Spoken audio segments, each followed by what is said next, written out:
চারজন লোক সিদ্ধান্ত নিলে শেখ হাসিনার হাত থেকে বাংলাদেশকে মুক্ত করা সম্ভব। মাত্র চারজন লোক যদি একত্রিত হয়, সিদ্ধান্ত নেয় যে আজ আমরা শেখ হাসিনার হাত থেকে বাংলাদেশকে মুক্ত করব, আজ ঘোষণা দেওয়ার 1 মাস সময় নিলে 1 মাসের মধ্যেই শেখ হাসিনার হাত থেকে বাংলাদেশকে মুক্ত করা সম্ভব।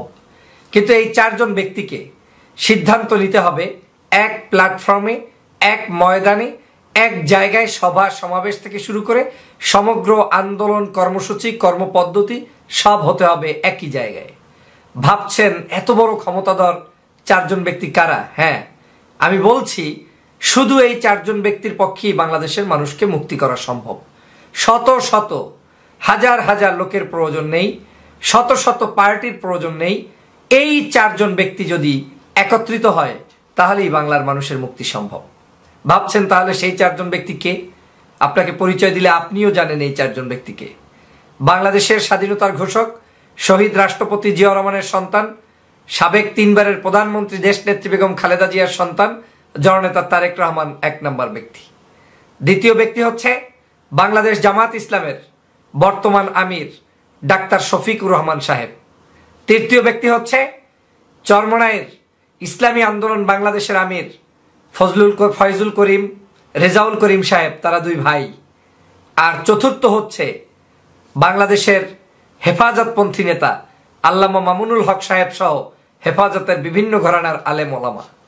এই 4টা ধারার লোকদেরকে যদি আপনি এক মঞ্চে, এক জায়গায়, একইভাবে, একই সুরে শেখ হাসিনার পতনের জন্য একত্রিত করতে পারেন, তাহলে বাংলাদেশে আমি চ্যালেঞ্জ দিয়ে বলছি এই সরকারের পক্ষে 1 মাসও টিকে থাকা সম্ভব নয়। শুধু গঠনমূলকভাবে 4জন ব্যক্তি একই স্টেজে উঠে, অথবা 4জন ব্যক্তির প্রতিনিধি, 4জন ব্যক্তির দল এক মাঠে, এক জায়গায় প্রকাশ্যে ঘোষণা করবে আমরা ফেসিবাদের কবল থেকে মুক্তি চাই, আমরা শেখ হাসিনার হাত থেকে মুক্তি চাই। এই 4 জনের পক্ষেই বাংলার মানুষকে মুক্ত করা সম্ভব। শেখ হাসিনা চাচ্ছে এই 4জন ব্যক্তি কোনো অবস্থায় একই মঞ্চে আসতে না পারে। শেখ হাসিনা চাচ্ছে এই 4 জনের দলকে যে কোনো মূল্যে ভিন্ন ভিন্ন আঙ্গিকে তাদেরকে রাজপথে নামাতে, তাদেরকে আন্দোলন করাতে, তাদের মাধ্যমে শেখ হাসিনার বিরুদ্ধে বক্তব্য দেয়াতে। কিন্তু 4 জনকে একই জায়গায় এনে শেখ হাসিনা বক্তব্য দেয়াতে চায় না। আর তাই বাংলাদেশে দীর্ঘ প্রায় 16 বছর পর্যন্ত এই 4 জনকে এই একই ইস্যুতে এক জায়গায় এখন পর্যন্ত নিয়ে আসা সম্ভব হয়নি।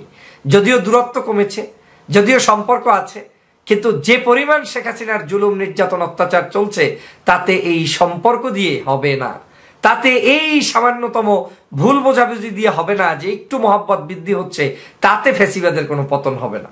ফ্যাসিবাদের পতন করতে হলে আমি তো দ্ব্যর্থকণ্ঠে বলতে পারি যে বাংলাদেশের কোনো কারো কাছে আপনাদের হাত পাতার প্রয়োজন নেই, বলার প্রয়োজন নেই।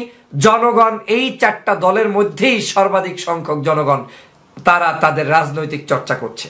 বাংলাদেশের সকল মানুষকে নিয়েই আমাকে কাজ করতে হবে, আপনাকে কাজ করতে হবে। কিন্তু সিদ্ধান্ত নেয়ার ক্ষেত্রে এই 4টা দল যদি আপনার সাথে থাকে, তাহলে এই দেশের আর কোনো অপশক্তি কোনোভাবে ফেসিবাদের এই রাজনীতি, ফেসিবাদের এই ক্ষমতা টিকিয়ে রাখতে পারবে না।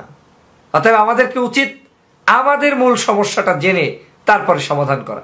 আমরা যদি এখন বিনা জায়গায় না জেনে অন্য পথে হাঁটতে থাকি, সারা রাত হাঁটবো, সারাদিন হাঁটবো, কিন্তু বাস্তবিক অর্থে আমার দেশের মানুষের মুক্তি মিলবে না। এদেশের মানুষ এই 4টা দলের মধ্যে সবচাইতে বেশি সীমাবদ্ধ আছে। তারা এই দলের মধ্য থেকেই মুক্তি চায়। এর বাহিরে যারা আছে তারা থাকলে আলহামদুলিল্লাহ, না থাকলে কোনো কিচ্ছু আসে যায় না।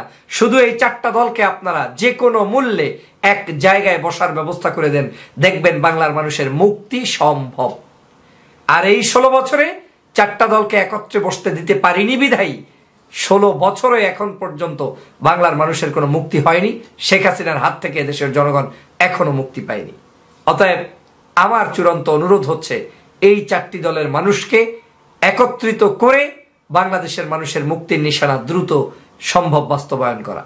এবং তাতে দরকার বাংলাদেশ জাতীয়তাবাদী দলের পক্ষ থেকে স্যার, অন্য দলগুলো জামাত ইসলাম, চরমনাই এবং হেফাজত ইসলামের এই মামুনুল হক সাহেব সহ তাদের ভিতরে হৃদ্রতা বৃদ্ধি করে বাংলাদেশের মানুষের সকলের কাছে এক ধরনের মেসেজ পৌঁছে দেয়া যে না, আমরা এই ফ্যাসিবাদের কবল থেকে মুক্তি পেতে আমরা এক হয়েছি। যদি সেটা করা সম্ভব হয় তাহলে যত দ্রুত সম্ভব হবে তত দ্রুত এই ফ্যাসিবাদের পতন নিশ্চিত হবে।